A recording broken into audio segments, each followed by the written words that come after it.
یہ کہانی ہے ایک ایسی لڑکی کی جو ایک گھر میں بیبی سیٹنگ کو گئی، لیکن کیا وہ اس گھر سے زندہ باہر آ پائی یا اس گھر نے اس کو بھی اپنے اندھیروں میں قید کر لیا۔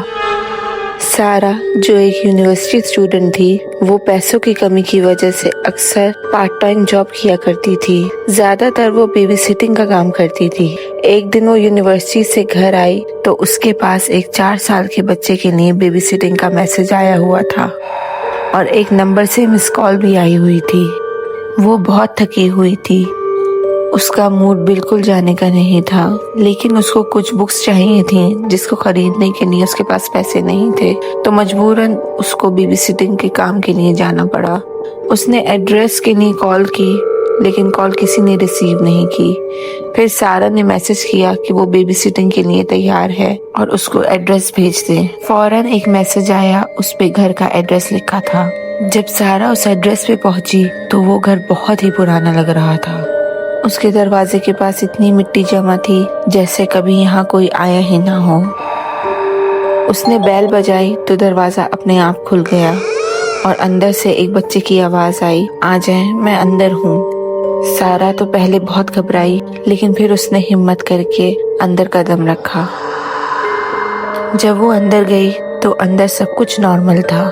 اس نے آواز دی کہ کوئی ہے تو ایک پیارا سا بچہ اپنے روم سے نیچے آیا۔ اس نے کہا، آپ میرے ساتھ کھیلیں گی؟ جس پہ سارا نے ہنستے ہوئے کہا، ہاں بالکل، لیکن آپ کے مما بابا کہاں ہیں؟ جس پر اس بچے نے بہت اداسی سے کہا کہ وہ تو کب کے چلے گئے، کیا آپ بھی مجھے اکیلا چھوڑ کے چلی جائیں گی؟ جس پر سارا کو بہت برا لگا۔ اس نے اس بچے کو بہت پیار کیا اور بولا، نہیں، میں تو تمہارے ساتھ یہاں کھیلنے آئی ہوں۔ سارا نے سوچا، کیسے غیر ذمہ دار پیرنٹس ہیں، ایسے ہی بچے کو چھوڑ کے چلے گئے۔ سارا نے بچے کے ساتھ خوب کھیلا اور اس بچے نے کہا کہ مجھے بھوک لگی ہے۔ سارا نے کہا، تم اپنے کمرے میں جاؤ، میں کچھ کھانے کو لاتی ہوں۔ سارا کچن میں گئی تو وہاں اس نے فریج میں چیک کیا تو اس میں دودھ اور بریڈ رکھی تھی۔ سارا نے سینڈوچ بنایا اور دودھ بچے کے لیے ریڈی کیا، لیکن اچانک دودھ کا گلاس اپنے آپ ہی زمین پر گر گیا۔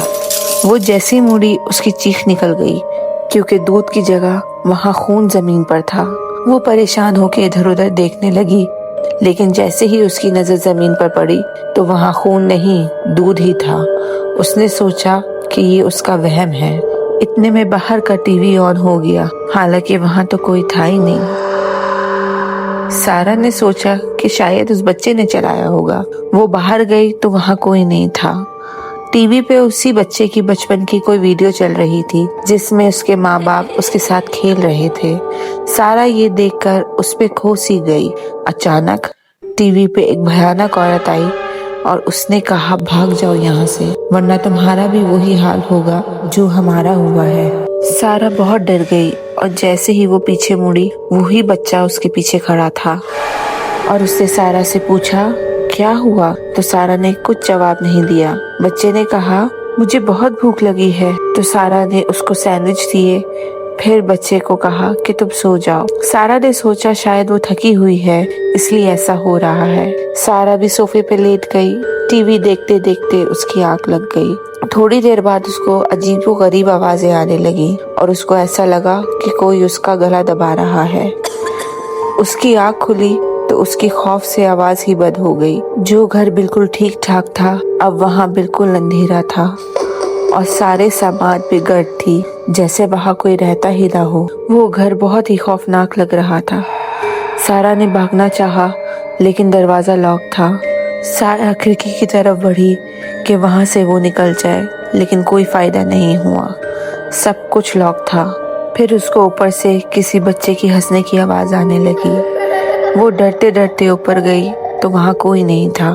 وہ بری طرح رونے لگی۔ اس کمرے میں اس کی نظر ایک ڈائری پر پڑی۔